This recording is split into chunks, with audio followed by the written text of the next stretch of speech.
Rafale, c'est un avion, c'est un chasseur, donc c'est un avion qui a besoin de place. En plus, surtout si on veut montrer le panel d'évolution de l'avion, on a besoin d'utiliser un maximum de volume. Or là, eh bien, on est obligé de le contraindre, on est un peu obligé de le tenir. C'est comme si on avait un pur sang dans un manège de 10 mètres carrés qui demande qu'à partir.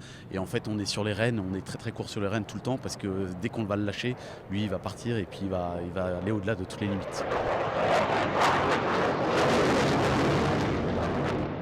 On va maintenir l'avion en fait dans un domaine beaucoup plus petit, ce qui fait qu'on va le faire travailler dans un domaine qui n'est pas optimum pour lui. Mais c'est également intéressant parce que ça montre qu'on est capable d'évoluer dans un domaine de vol qui n'est pas du tout adapté pour un chasseur. Le Rafale, lui, le fait très bien.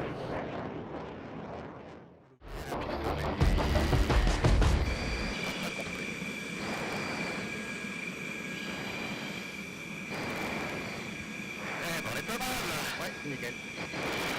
Ah, ouais, super.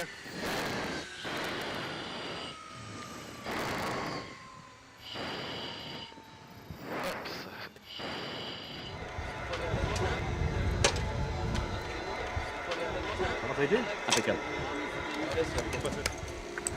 C'était cool. Nickel. Merci Tao. Oh, bah avec plaisir, tu sais. Découvert de nouvelles sensations. C'est une semaine qui est faite aussi pour ça, pour échanger, quoi. Notamment en vol. Non, tu parles bien pour quelqu'un qui a pris 11G là. C'est la façade. L'intérieur, il est secoué. Ah, j'ai vraiment découvert des sensations.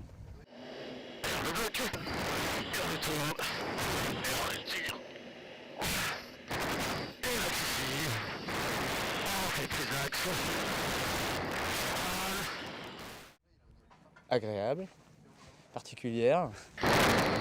Top. On attend.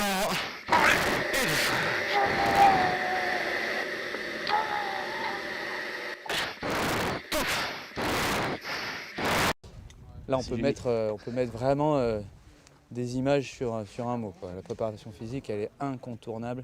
C'est vraiment du sport de haut niveau et sous forte contrainte.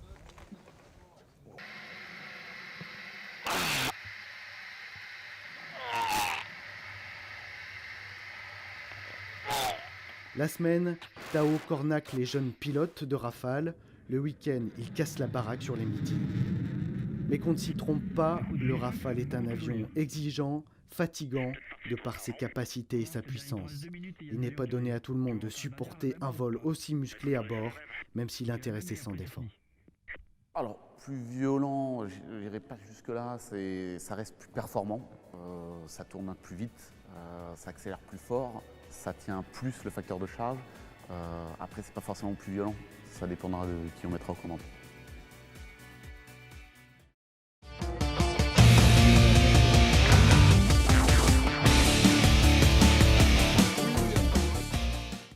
Le public, pour lui faire plaisir, il suffit de mettre des fumées tricolores, hein, c'est simple.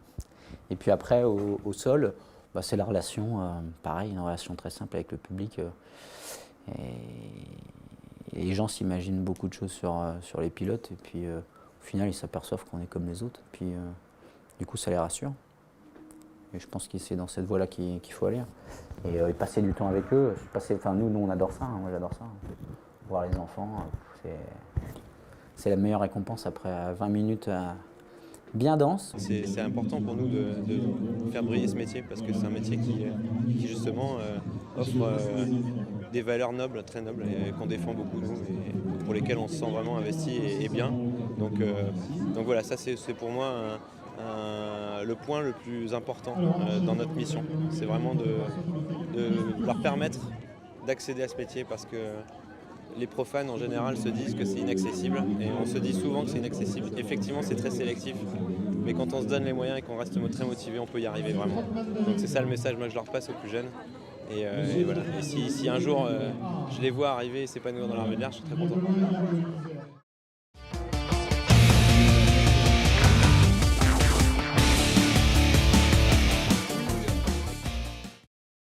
C'est vraiment du pilotage pur. Voilà. Ce n'est pas une plateforme comme un avion d'armes pour transporter radar, contre-mesures et autres. C'est une prise directe avec les commandes.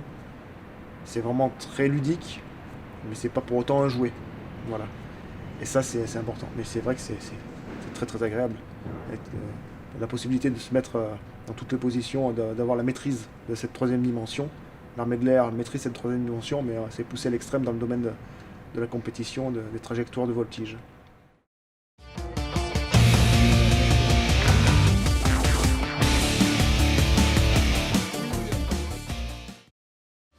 Donc c'est un condensé en 12-13 minutes de tout le savoir-faire de l'escadron, de tout ce qu'on peut faire avec 2 avions de chasse, tant qu'en évolution basse vitesse en 3 dimensions, qu'en simulacre d'attaque au sol ou de passe tactique sur un objectif. Mais c'est un vol rapproché qui montre en fait la puissance de 2 avions d'armes, donc j'aime bien ce côté tactique et ce nom qu'on lui a donné. Surtout, après, voilà, ce qu'on espère toujours, c'est que cette présentation plaise au public et qu'on garde le même relationnel. Et ça, bon, je le redis, mais voilà, si on peut toujours avoir ce public qui vient nous voir avec les yeux ébahis parce qu'ils ont aimé la démonstration, ben c'est le but recherché. Oui. Et le vrai message, je pense, il est là, il est dans ce côté démontrer les capacités de l'armée de l'air dans finalement une ambiance de meeting qui reste une ambiance de partage et de passion de l'aviation.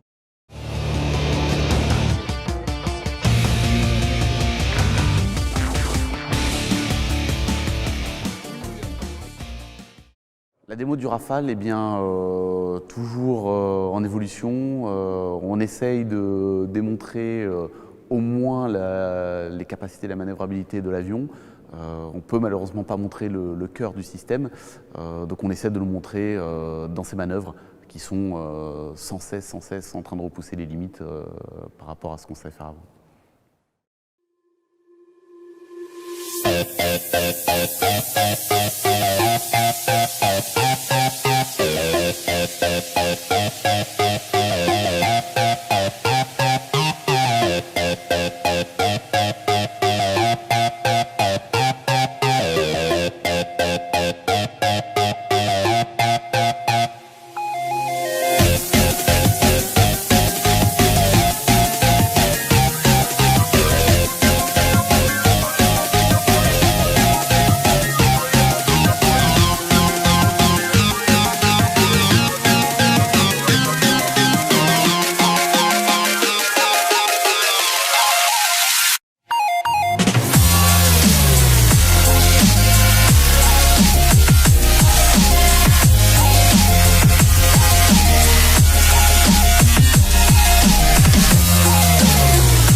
Tours, c'est la base.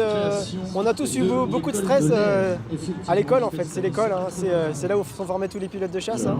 On est tous passés par là. On a tous vécu beaucoup d'émotions sur cette base. Tant au niveau de la formation et surtout après au niveau des résultats quand on est macaronné. C'est ici qu'on reçoit notre macaron de pilote de chasse.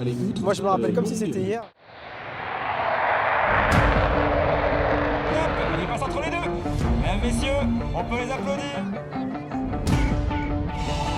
Mesdames, messieurs, la patrouille cartouche dorée 2015 vous salue.